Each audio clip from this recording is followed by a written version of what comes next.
Ujiannya luar biasa, rindu ayah bunda tiada terkira. Ia sabar menghadapinya. Sesekali dia bertanya dengan penuh kerinduan, wahai kakekku tercinta, di mana ayah bunda sekarang? Sambil memeluk dan menciumnya, sang kakek meneteskan air mata. Kemudian kakek berkata, ayah bundamu telah tiada. Kemudian kakek berkata, ayah bundamu telah di surga. Itu kisah tentang Nabi. Tapi aku tanya dulu, aku sampai jam berapa Pak ceramah? Apa? Sampai asar. Sampai setengah 4. Tahan loh. Sampai setengah 4. Tahan. Tahan Bu. Pak yang di atas tahan. Tahan orang bapak duduk. Aku bercakap. Ya udah, nanti sampai capek aku tutup. Jadi memang Nabi Muhammad itu sedih hidupnya, sedih. Keturunan ini keturunan paling mulia, tapi ujiannya juga luar biasa. Dia anaknya Abdullah. Abdullah itu punya bapak namanya Abdul Muthalib. Abdul Muthalib ini sebenarnya bukan nama aslinya, tapi ini gelarnya. Nama aslinya adalah Syaibah. Syaibah tadi atau Abdul Muthalib, pada saat itu dia masih kecil, dibawa sama pamannya Al-Muthalib ke Ka'bah, ke Mekah. Apa kata orang? Itu Al-Muthalib bawa kuda. Maka dipanggil Abdul Muthalib. Gitu dibilang, ini bukan budakku, ini keponakanku. Tapi apa kata mereka? Kami udah terbiasa memanggilnya Abdul Muthalib. Maka kakeknya Nabi bergelar Abdul Muthalib, padahal namanya Syaibah. Syaibah ini punya ayah namanya Hashim. Hashim ini nama aslinya Amru. Jadi Hashim itu Amru. Punya ayah namanya Abdul Manaf. Abdul Manaf ini nama aslinya Al-Mughirah. Makanya Muhammad bin Abdullah, Abdullah bin Abdul Muthalib, Abdul Muthalib bin Hashim, Hashim bin Abdul Manaf, Abdul Manaf bin Qusay, Qusay bin Kilab, Kilab bin Murrah, Murrah bin Ka'ab, Ka'ab bin Lu'ay, Lu'ay bin Ghalib, Ghalib bin Fihir, Fihir bin Malik, Malik bin Nadar, Nadar bin Kinanah, Kinanah bin Huzaimah, Huzaimah bin Mudrikah, Mudrikah bin Ilyas, Ilyas bin Mudar, Mudar bin Nizar, Nizar bin Ma'ad, Ma'ad bin Adnan. Kata ulama, ilahuna ijma'ul ummah. Jadi nasab Nabi itu Pak ada 3. Pertama, nasab disepakati sampai kepada Adnan, 22 ke atas tingkatannya. Dari Adnan sampai Ibrahim itu diselisihkan ulama, karena masih ada 40 keturunan dari Ibrahim baru sampai kepada Adnan. Berarti udah 62. Dari Ibrahim ke Nabi Adam ditolak oleh ulama. Makanya Ibrahim bin Adar, Adar bin Taro, Taro bin Naku, Naku bin Syaru, Syaru bin Arku, Arku bin Falik, Falik bin Albir, Albir bin Arpasad, Arpasad bin Sam, Sam bin Nuh alaihi salam, Nuh bin Lamak, Lamak bin Matusoleh, Matusoleh bin Abnuh, Abnuh bin Idris alaihi salam, Idris bin Ilyari, Ilyar bin Mihlail, Mihlail bin Kinan, Kinan bin Anus, Anus bin Sid, Sid bin Adam alaihi salam. Ini ulama mengatakan pasti ada kebohongan di dalamnya. Makanya yang asli sampai Adnan. Di antara Ibrahim sampai ke Nabi, kata Nabi, aku berasal dari 2 orang yang disembelih. Siapa yang disembelih? Pertama siapa? Ismail. Ya bunayya inni ara fil manam. Belasan tahun gak jumpa Ibrahim sama anaknya. Sekali jumpa gantengnya luar biasa. Kata Allah, sembelih anakmu. Itu berat. Ibu-ibu mau nyembelih anak. Bapak-bapak lain di Pulau Kampai, mimpi bapak malam-malam bapak sembelih anak. Bapak lakukan Pak? Enggak lah, orang bapak bukan Nabi. Itu Nabi mimpi sekali. Ya Allah, belasan tahun gak jumpa dakwah ini ya Allah. tapi kok disuruh nyembelih. Mimpi kedua mulai yakin dia. Mimpi ketiga yakin disembelihnya. Apa katanya? Ya bunayya, wahai anak keturunanku, anak kesayanganku, inni ara fil manam, ayah melihatmu di dalam mimpi ayah nakku, anni azbahuka fanzur madza tara, ayah disuruh Allah menyembelihmu nak, bagaimana pendapatmu? Apa kata Ismail? Qala ya abatif al-matu'mar. Ayah, kalau itu perintah Allah, wahai ayahku, jangan kau tunda-tunda, sekarang sembelihlah aku, wahai ayahku. Sataziduni insyaallahu minas sabirin. Ayah akan menemukan aku bagian dari orang-orang yang sabar. Saya tanya, Ismail soleh apa enggak? Soleh apa enggak? Soleh. Ada manusia paling soleh, disaksikan malaikat, namanya Ismail, lolos dari sembelihan, Allah yang menolongnya. Yang kedua siapa? Abdullah, ayah kandung Nabi Muhammad sallallahu alaihi wasallam. Dulu Pak, sumur Jam-Jam itu udah terkubur. Itu sama peninggalan-peninggalan dulu masa kakeknya Kusoi udah terkubur di dalam itu, nggak ada lagi. Maka apa kata mereka? Ketika itu Abdul Muthalib bermimpi. Apa mimpinya? Di dekat Ka'bah ada sumur yang harus digali dengan peninggalan dulu. Apa kata mereka orang Mekah? Kau aja lah yang gali, nyusah-nyusahkan kami kau. Apa kata Abdul Muthalib? Ya Allah, aku bernazar di hadapanmu, kalau nanti aku punya anak laki-laki 10 orang, ku gali ini sumur. Tapi nanti ya Allah, kalau aku sudah menggalinya, aku akan sembelih 1 orang sebagai sesembahanku untuk Ka'bah. Maka Pak, betul, lahir anaknya laki-laki, lahir lagi anaknya laki-laki, lahir lagi anaknya laki-laki, lahir lagi laki-laki. Apa yang terjadi? 10 anaknya besar, yang paling ganteng namanya Abdullah bin Syaibah atau Abdullah bin Abdul Muthalib. Apa kata Abdul Muthalib? Aku harus menyembelih di antara 10 anak. Diundi pakai panah. Nama siapa yang keluar? Rupanya yang keluar nama Abdullah. Ini kalau kita boleh milih, yang keluar Abu Jahal aja kan Pak? Iya kan Pak? Oh, kalau aku yang disuruh waktu itu ngocok arisan itu, kocok tengok Abu Jahal. Ini tarik, ini gantung aja, gantung. Ini yang keluar anak kesayangan Abdullah. Kata Abdul Muthalib, ya Allah, sedihnya aku, tapi anakku harus kusembelih. Orang dulu Pak suka kali menepati janji walaupun janji itu salah. Sini ada orang yang ingkar janji? Ada? Ada? Mau calon dia nanti. Kalau kalian pilih aku, teken semua, tekennya semua susah Wak. Orang jahiliyah nggak pernah ingkar janji. Nah, coba, orang jahiliyah nggak pernah ingkar. Saya tanya, ibu-ibu punya suami ingkar janji nggak? Hah? Iya pula kata ibu ini Pak. Sebelum nikah Pak Ustaz dibilangnya sama aku, deh tenang kau, itu yang di sana tanah ladang itu punya kakekku. Oh iya Bang. Kalau yang sebelahnya sawah punya ayahku. Mata ayah abang nih. Kalau kayak gitu amanlah. Rupanya sesudah nikah Pak Ustaz ku tanya, Bang, kenapa hidup kita susah, tapi tanah sana punya kakek abang, yang di sini punya ayah abang. Mintalah Bang. Apa kata suamiku Pak Ustaz? Maaf ya Dek, memang dulu punya kakek sama ayah, sebelum nikah sama kau udah dijual. Bohong dia. Orang jahiliyah nggak mau bohong. Apa kata dia? Ya Allah, karena yang terpilih adalah Abdullah, akan kusembelih lehernya di depan Ka'bah. Dibawanya ke Ka'bah anaknya itu Pak, dibawanya. Apa kata orang Mekah? Abdul Muthalib, jangan kau sembelih dia. Kenapa? Dia orang yang paling kami cintai di Mekah. Jadi macam mana? Datangi dukun. Rupanya zaman dulu pun udah ada dukun Bu. Di Pulau Kampai ada dukun.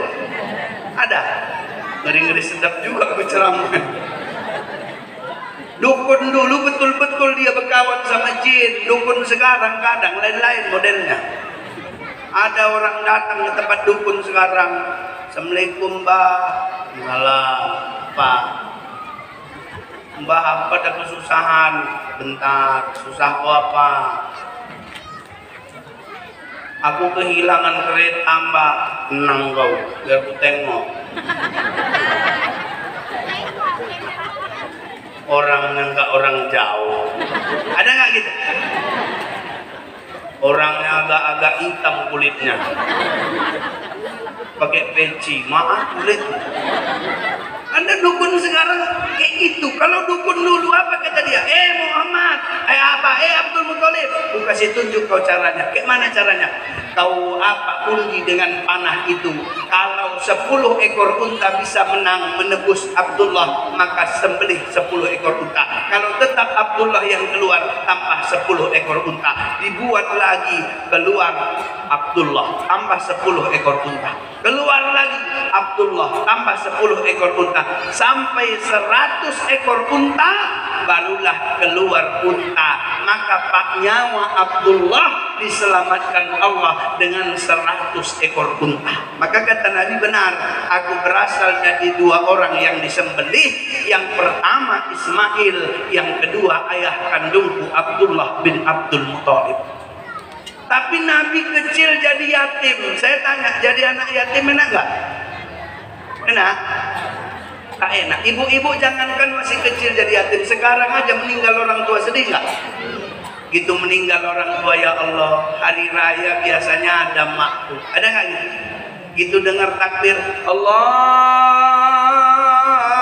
Akbar, Allahu Akbar, Allahu Akbar, la ilaha illallah, Allahu Akbar, Allahu Akbar, walillahil hamd. Terbayang wajah emak tu, ya Allah, biasanya ku peluk dia, betul? Biasanya ku cium dia, ya Allah. Tapi hari ini dia sudah tiada. Udah besar pun gak sanggup awak jadi yatim piatu, apalagi anak kecil seperti Nabi Muhammad sallallahu alaihi. Maka kata Nabi, siapa yang peduli dengan anak yatim, maka seperti inilah denganku di surga, seperti jari telunjuk dan tengah dekat kali sama anak yatim. Saya tanya, Mbak, di sini ada anak yatim? Ada? Sayangilah anak yatim. Maka tradisi kami di Aceh sana itu banyak, kalau nanti masuk Muharram santuni anak yatim, masuk Maulid Nabi santuni anak yatim, Isra Mi'raj santuni anak yatim, masuk bulan puasa santuni anak yatim, masuk hari raya santuni anak yatim. Ku bilang sama bapakku, Pak, belikan baju hari raya. Ku kata bapakku, duit ini untuk anak yatim. Pak, aku kan anak bapak, kenapa nggak bapak belikan baju? Tapi dia bapak belikan baju karena kau nggak yatim, bapakmu masih hidup. Kata bapak, sayang orang sama anak yatim. Kenapa? Kata Nabi, anak orang yang mencintai anak yatim seperti inilah denganku di surga, tak terpisahkan dan tak berjarak. Nabi Muhammad sallallahu alaihi wasallam masih kecil, Pak, membawa berkah. Dia punya ibu susu pertama namanya Tuwaibah. Ibu susunya kedua namanya Halimatus Sa'diyah. Halimah ini, Pak, di kampungnya kering karena kemarau. Punya unta sakit-sakitan. Dinaikinya untanya sampai ke Mekah. Tapi sampai di Mekah apa yang terjadi? Mereka kelaparan, tak punya makanan.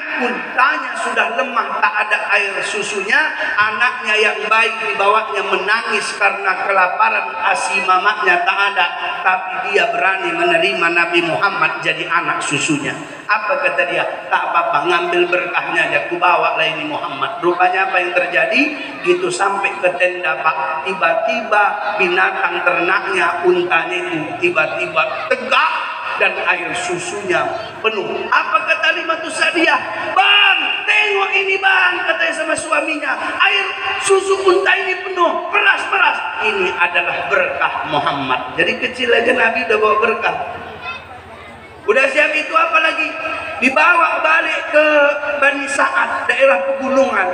Sampai di sana tiba-tiba binatang ternak yang lain milik Halimatus Sa'diyah Pak asal pulang udah kenyang, air susunya banyak, Muhammad bawa keberkahan. Jadi Nabi dari kecil udah bawa berkah. Apalagi Pak Ustaz, Nabi itu adalah orang yang sangat disayangi. Jadi kata Nabi, jadilah kau orang tua yang sangat menyayangi anakmu. Ajarilah dia seperti raja, karena itu adalah masanya. Jadi Nabi itu diajari kayak raja.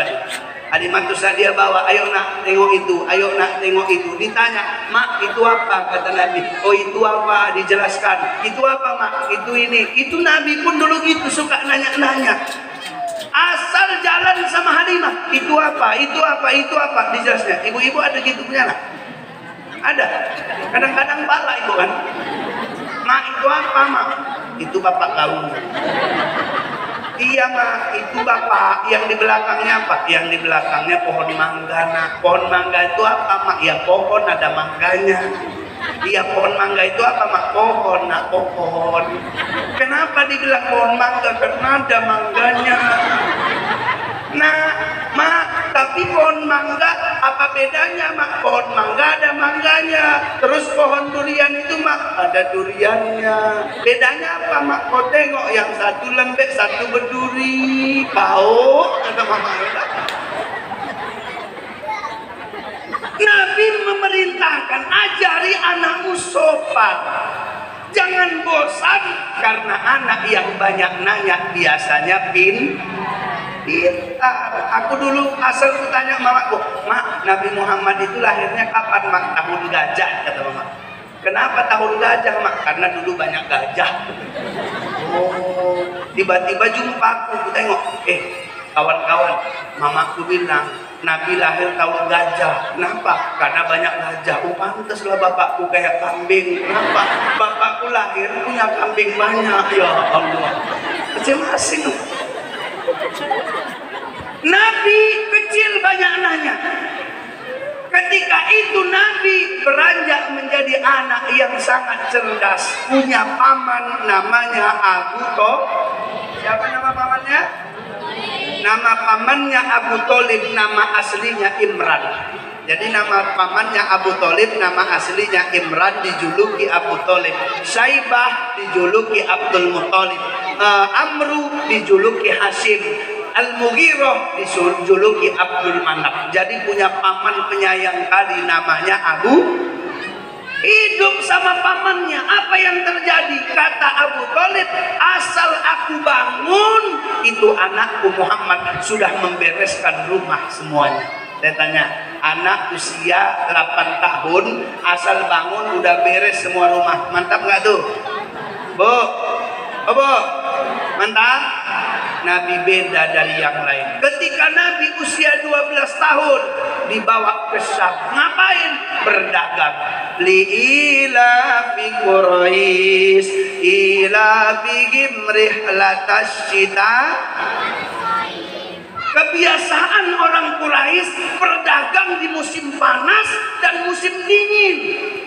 Mereka pergi berdagang ke Syam, balik ke Mekah. Tapi ingat tuh, yang berdagang tadi kebanyakan pergi bawa barang banyak, pulang bangkrut. Pergi bawa barang banyak, pulang bangkrut. Kenapa bangkrut? Gitu dia pergi sampai di sana, masuk ke tempat kayak apalah, apa namanya tuh, tempat-tempat nggak baik itu. Laki-laki nanti masuk ke sana, ada perempuan di situ, dibayar, habis uangnya baru pulang. Nabi 12 tahun dibawa dagang, tapi nggak jadi masuk Syam karena ada tanda nubuah dalam dirinya. Kemana Nabi pergi? Ada awan Pak di atasnya. Ibu-ibu tadi kemari ada awan. Bisa Nabi juga ibu nih. Nabi kemana pergi ada awan? Ya Bu? Pak Ustaz, apalagi yang dilihat mereka? Nabi jalan, pohon, batu, sujud ke kakinya. Aku tadi waktu jalan ada juga yang sujud tapi sholat. Ini sujud ke kakinya. Apalagi tandanya Nabi itu punya cahaya kenabian dalam dirinya. Ada cahaya di wajahnya kalau dia pertanda seorang nabi. Makanya cahaya itu dulu sama Abdullah. Abdullah nikah sama Aminah, pindah cahaya itu kepada Aminah. Aminah mengandung Muhammad, lahir, pindah cahaya itu kepada Nabi Muhammad. Dan itu ada sehingga siapapun yang memandang wajah Nabi Muhammad, tenang hatinya, hilang masalahnya. Nah, coba beda gak sama kita? Ini kadang awak lewat apa masalah orang, betul? Asal awak lewat apa kata orang, hilanglah selopku. Dah apa masalah orang? Nabi hilang masalah menatap wajahnya. Apa kata pendeta itu? Bawalah ini Muhammad balik, bawa balik ke Mekah. Kenapa? Karena kalau lewat bisa dibunuh oleh orang-orang Yahudi, karena mereka menginginkan Nabi terakhir dari kalangan mereka. Memang banyak Nabi dari kalangan Yahudi dan Israel. Jadi Nabi Ibrahim punya anak ke sana tadi, Ismail. Ismail keturunannya Nabi Muhammad. Cuma 2 di Mekah. Ibrahim punya anak namanya Ishak. Ishak ini punya anak namanya Yakub. Nama lain Yakub Israel. Keturunan Yakub disebut Bani Israel. Yakub ini punya anak ganteng namanya Yusuf. Ganteng nggak? Bu, bu, bu, bu, mana lebih keras? Bu, bu, sama. Itu Nabi Yakub punya anak Yusuf. Yusuf ganteng nggak? Ibu-ibu sampai bilang kalau hamil sering-sering baca surah Yusuf supaya anaknya ganteng. Nggak percaya. Itu tergantung mama bapaknya nih. Mana ada bapak hitam, mama hitam, baca surah Yusuf anak bule, hancur loh. Yusuf punya saudara namanya ke kanan nih Yahuza atau Yahuda, keturunannya Yahudi. Yahuza punya cicit namanya Daud alaihissalam. Daud punya anak namanya Sulaiman alaihissalam. Sulaiman punya keturunan bercabang ke kanan tidak langsung Imran. Imran punya anak namanya Maryam. Maryam gak nikah punya anak namanya Isa alaihis. Ke kiri punya anak namanya Zakaria. Zakaria punya anak namanya Yahya. Yusuf punya saudara namanya Bunyamin atau Binyamin. Bunyamin ini punya cicit namanya Yunus alaihissalam. Yunus itu doanya ditelan sama ikan dalam perut ikan tuh, la ilaha illa anta inni kuntu. Itu doa. Kata Nabi, kalau kau punya masalah besar, baca doa Nabi Yunus, Allah selesaikan masalahmu. Maka Nabi Yunus itu cicitnya dari Yakub, punya anak namanya Bunyamin. Bunyamin pada saat itu punya anak keturunan namanya Yunus alaihissalam.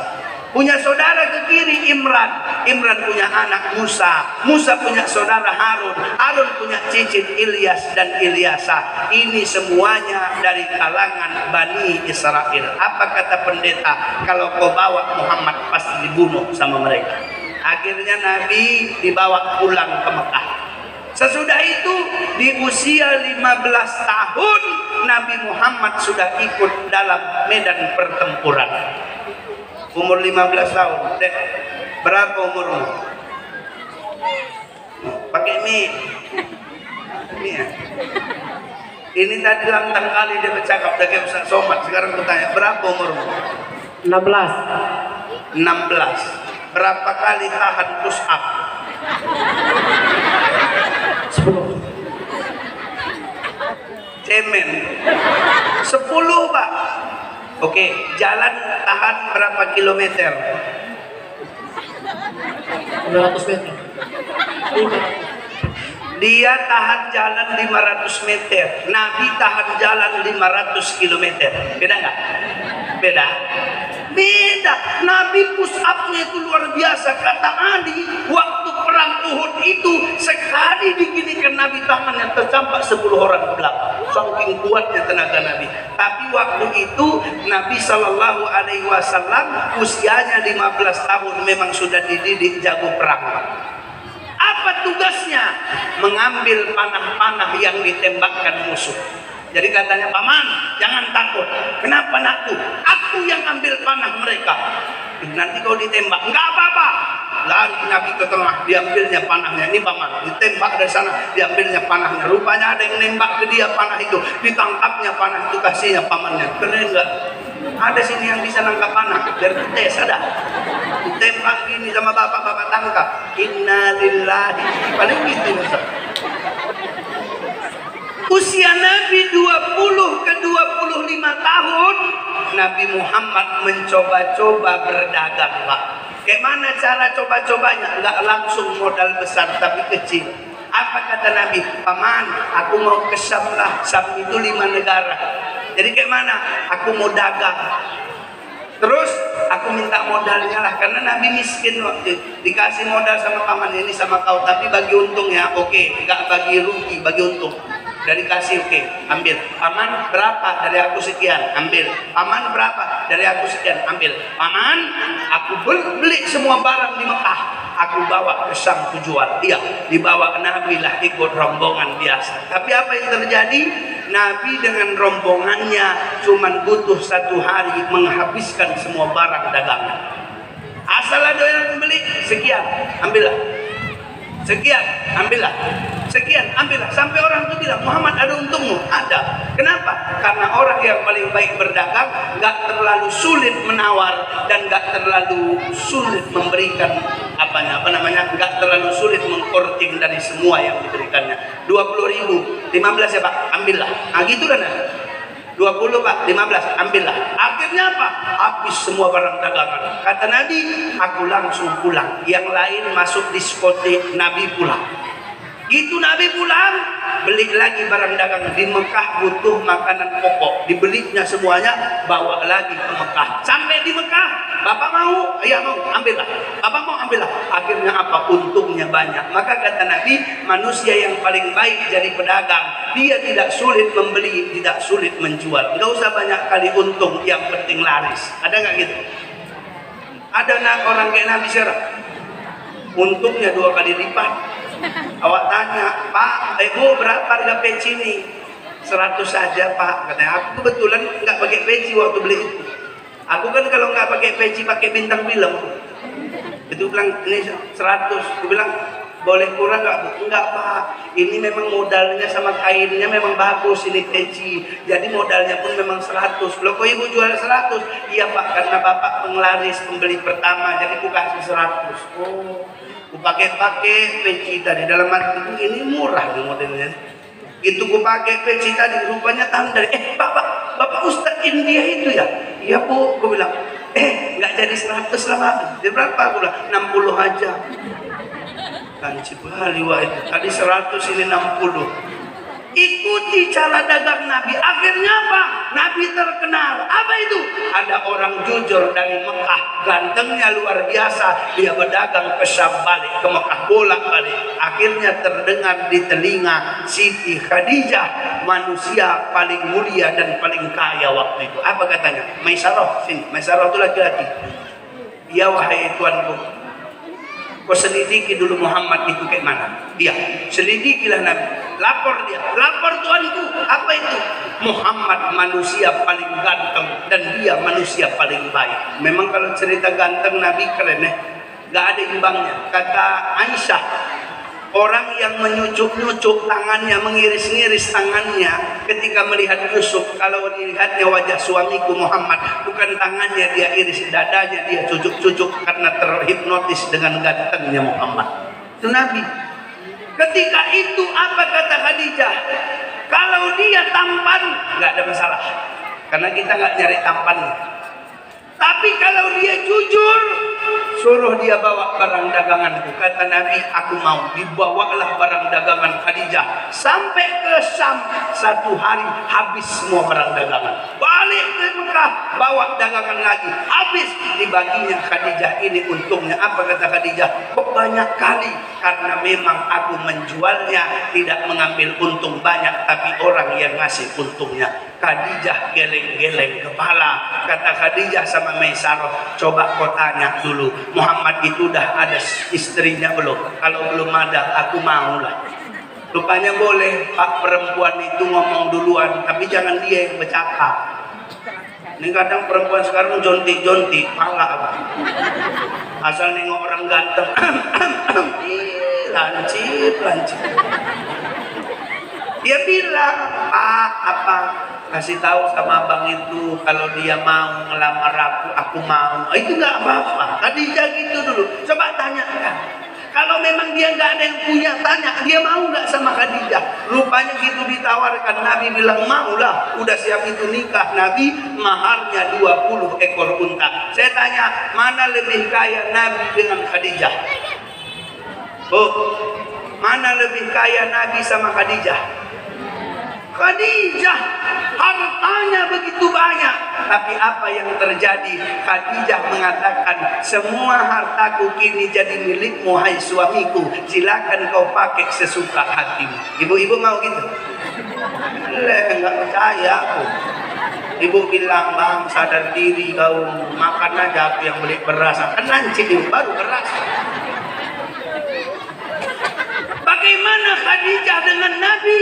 Mereka menjadi contoh, bukan mencontohkan, tapi rumah tangga mereka jadi contoh dan teladan. Khadijah nggak pernah ngambek sama Nabi, Nabi nggak pernah marah sama Khadijah. Sekarang bertanya ibu-ibu sebelah sini, ibu diam ya bu ya, sebelah sini, bu, ibu pernah merajuk sama suami? Ini orangnya nggak jujur. Karena pelan kali. Ibu-ibu pernah merajuk sama suami? Ini lebih jujur. Coba ulangi lagi. Bu, ibu pernah merajuk sama suami? Kalau ibu pernah merajuk berarti tidak seindah Khadijah. Khadijah tuh nggak pernah merengut wajahnya. Ini ibu kadang-kadang bapak tuh bilang, dek, lebaran tahun ini di rumah mamaku ya. Apa kata ibu? Kasih rumah mama kau aja. Rumah mamaku kapan? Bapak tuh bilang, ya rumah mama kau 2 tahun lagi. Kau bang tengok ya bang ya, 5 tahun bang udah kita hari raya bang. Selalu tempat mama kau. Kenapa nggak pernah tempat mamaku? Bapak tuh bilang, mamaku kan di Pangkalan Susu rumahnya. Mama kau di Brunei Darussalam. Iya juga. Merajuk. Makanya setan itu bisa menggoda keluarga selain keluarga Nabi Muhammad. Apa katanya? Ditiupnya sama ibu jiwa merajuk. Jangan kau cakapi suamimu 5 hari, padahal hanya gara-gara lupa beli martabak. Bang, abang ke Pangkalan Susu ya, nanti belikan martabak ya bang, enak kali yang di apa itu bang. Iya, lupa bapak itu apa ibu bilang. Oke. Kau nggak ingat, aku pun nggak mau masak. Diam-diaman orang itu. Terakhir rumah tangga kayak kuburan. Apa-apa pakai surat. Dek, buatin kopi napa? Mbak bilang, malas. Asik. Itu aja. Kenapa? Gara-gara merah. Khadijah nggak pernah merajuk kepada Nabi, padahal dia orang yang sangat kaya. Apa kata mereka yang melihatnya?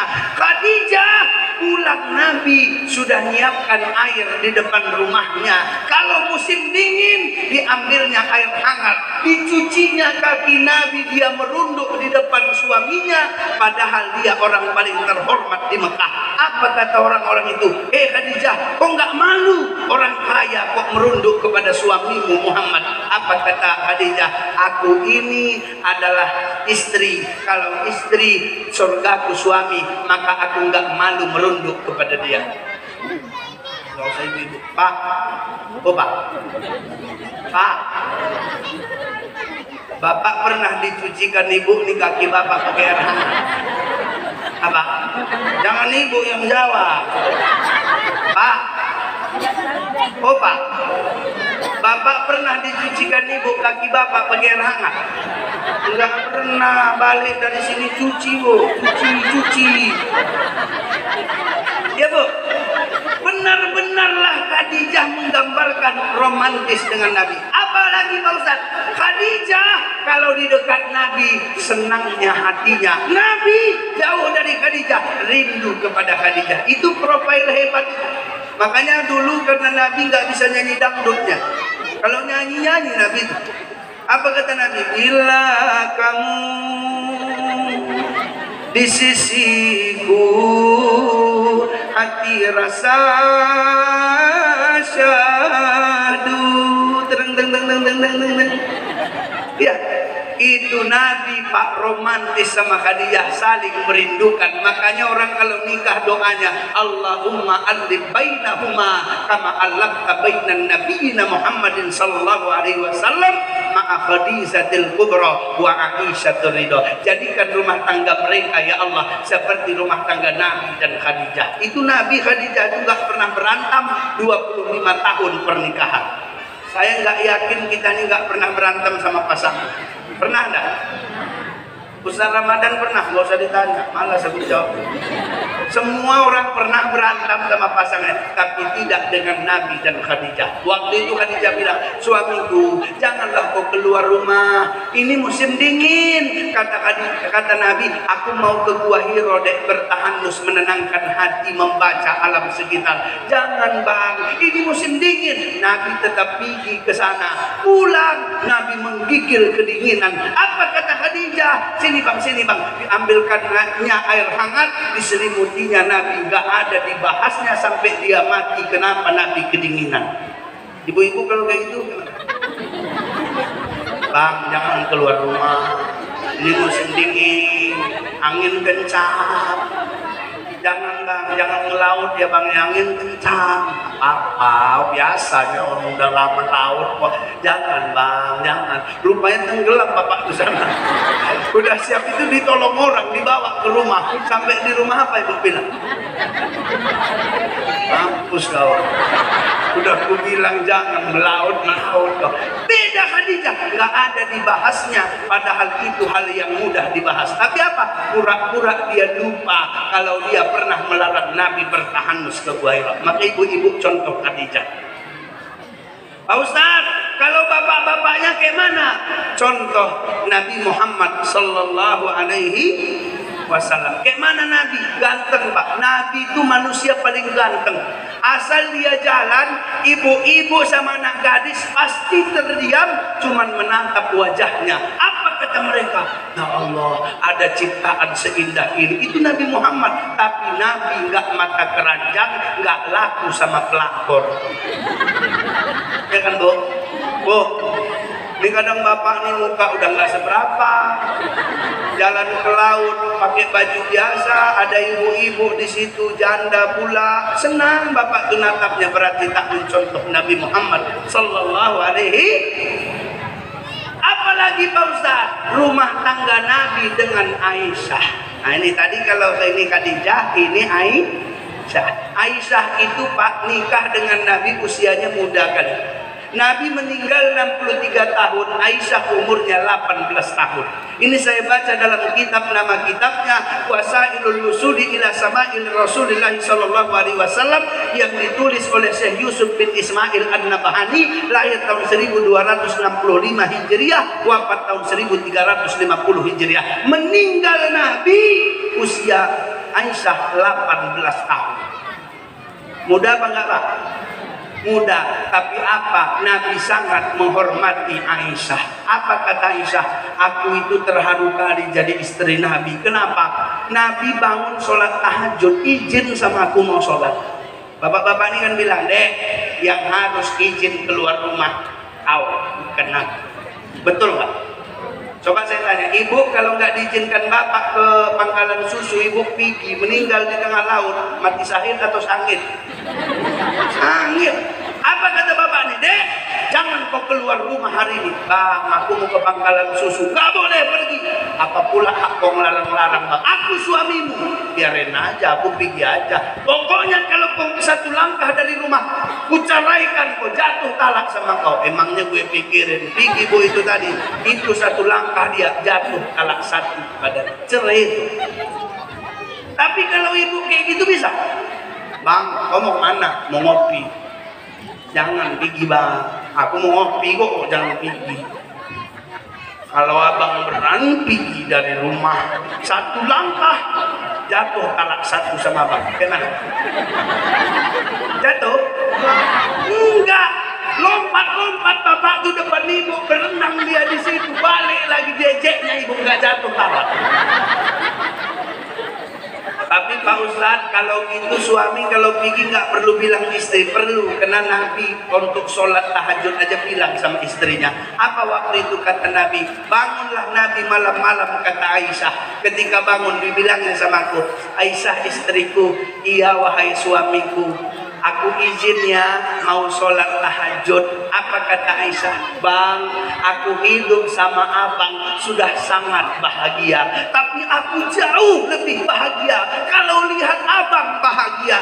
Karena sholat tahajud membuat abang bahagia, maka aku lebih bahagia kalau abang melakukannya. Ulangi ya, mana tahu bisa status Facebook ulangi.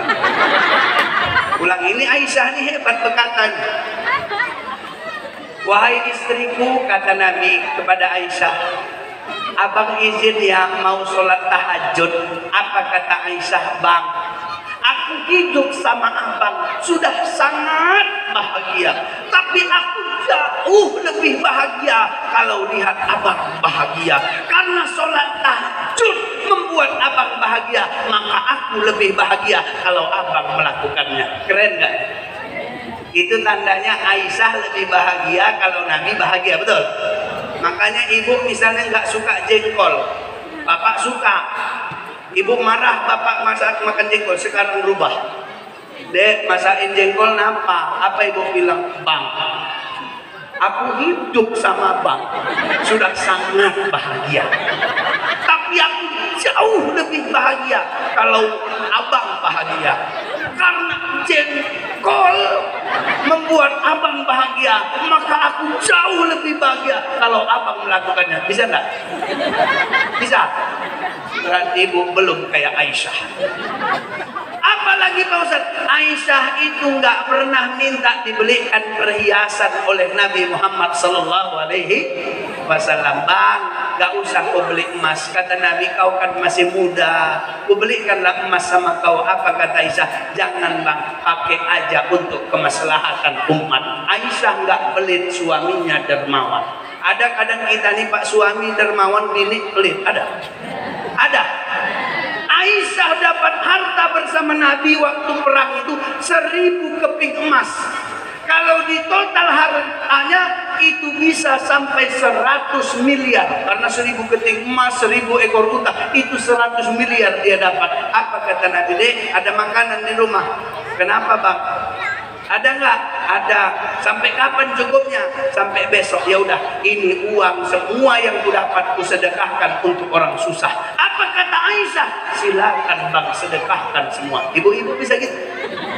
Nah, kadang-kadang asal bapak ke masjid, kok duit berapa kok? Nanti di masjid kota impal lewat. Kok duit berapa? Cepet, jangan sok paten kau. Ini corona. Daripada kayak gitu kan bagus. Kau beli bunga. Ada musim bunga juga sini. Hah? Musim bunga. Heran kita, sekarang bunga semua. Aku sempat kemarin keluar rumah mau pergi, apa kata istriku? Bang, cantik juga bang di kilometer 12 itu janda. Aku bilang, apa maksud kau ini dek? Bawa ke rumah jandanya apa bang? Mati aku bilang. Rupanya aku tanya, janda apa ini dek? Janda yang dalam pot itu bang. Rupanya ada bunga namanya janda bolong. Jangan ibu penuhi rumah ibu dengan bunga, tapi ibu nggak mau sedekah ke masjid, di blender sama malaikat. Ini menara belum jadi nih Pak, belum jadi. Ini ibu beli bunga itu potnya itu, ibu sumbangkan kemari, pahalanya mengalir tiap hari. Azan orang di menara ini, Allahu Akbar, Allahu Akbar. Rupanya setiap azan datang keberkahan ke tempat ibu. Sholat orang ibu dapat pahala, meninggal ibu tetap dapat pahala karena nyumbang ke masjid. Maka lebih penting mana? Nyumbang sama bunga. Ikuti Aisyah. Aisyah adalah model istri yang sangat dermawan dan tidak suka melihat suaminya tidak dermawan. Pak Ustaz, apalagi yang dicontoh dari Nabi Sallallahu Alaihi Wasallam? Nabi Muhammad adalah orang yang paling rajin ibadahnya. Pak, kalau bapak sholat 5 waktu itu biasa, nggak usah senang. Karena itu pas-pas makan itu. Bapak punya uang 20 juta, ongkos berangkat ke Mekah 20 juta. Cuma itu. Kalau nanti mau beli di sana nggak bisa. Makanya orang kalau cuma sholat 5 waktu nggak usah bangga. Kenapa? Karena pas-pasan. Kalau ada dosa pak tenggelam ke neraka, nggak ada yang balik. Jadi macam mana? Amalkan yang diamalkan para nabi dan rasul. Apa itu? Nabi sholat tahajud di malam hari. Kata Allah, wa minal laili fatahajjad bihi nafilatan laka asa ayyab'ataka rabbuka maqaman mahmuda. Kalaulah ada orang yang pantas dipuji dalam hidupnya, bukan orang kaya, bukan pejabat, bukan orang ganteng, tapi yang pantas dipuji adalah orang yang bangun di malam hari dia melaksanakan sholat tahajud. Maka Pak Bu, contoh Nabi dari tahajudnya. Orang yang sholat tahajudnya baik. Wa qur rabbi adkhilni mudkhala sidqin wa akhrijni mukhraja sidqin waj'al li min ladunka sultanan nasira. Dia kalau mau pergi Pak Allah jaga dia dari kemaksiatan. Pergi dia ke satu tempat masuk, di tempat masuk itu Allah jaga. Keluar dia Allah jaga. Ketika dia punya keahlian, Allah pelihara. Waja'al li min ladunka sultanan nasira. Semua keahlian dia mendatangkan keselamatan baginya di hadapan Allah. Ada Ustaz Erwin, rumahnya di Pangkalan Berandan, kerjanya di Beras Agung, jauh itu Ustaz. Itu pergi hari Senin, ya, balik hari Jumat. Pergi hari Senin, balik hari Jumat. Tapi karena sholat tahajudnya baik, Allah jaga dalam perjalanan. Sampai sana di Tanah Karo, lebih banyak yang Kristen daripada yang Islam. Tapi Ustaz Erwin tetap rajin sholat. Kenapa? Allah jaga dari ibadah malamnya. Begitu Bang. Maka ibu-ibu Pak Ustaz, kalau gitu sholat tahajud, iya. Nabi gitu sholat tahajud, apa yang terjadi? Nabi hijrah, Allah selamatkan. Dikepung Nabi di satu tempat namanya Mekah. Waktu itu Nabi lolos pergi ke gua Tur, tapi di gua juga dikepung mereka. Apa kata mereka? Mungkin Muhammad ada dalam gua ini. Mereka mau masuk, tapi Allah palingkan hatinya. Selamatlah Nabi Muhammad. Illa tansuruhu faqad nasarallah. Tak ada yang mampu menolongnya kecuali Allah. Allah selamatkan. Kenapa? Sholat tahajudnya di malam. Orang yang sholat tahajud berkah dia. Pak Ustaz, ceramah ini bagus nggak? Bagus. Orang ceramah mantap, mantap. Tapi ceramah yang baik yang mendatangkan ridho Allah kepadanya. Jadi waktu Pak Ustaz Erwin bilang, Ustaz, kayaknya di Pulau Kampai Pak Ustaz Isra Mi'raj gagal. Enggak apa-apa. Ibu-ibu dulu tahu aku mau diundang kemarin. Isra Mi'raj. Tahu Bu?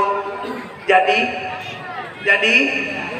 enggak jadi, tapi enggak apa-apa. Niat panitia buat acara, Allah catat kebaikan. Niat ustaz mau datang, Allah catat kebaikan. Walaupun enggak jadi kumpul, pahala Isra Mi'raj Allah berikan. Itulah dia orang yang dinaungi oleh Allah dalam kehidupannya. Yang terakhir, waja'an li min ladunka sultanan nasira. Kalau orang sudah berani sholat tahajud tiap malam, maka Allah akan memberikan setiap gerak-geriknya mendatangkan rahmat dan pertolongan Allah. Dia melangkah bismillah tawakkaltu ala Allah. Dapat musibah inna lillah. Dapat dia pahala alhamdulillah. Melihat sesuatu subhanallah. Tengok orang pintar masya Allah.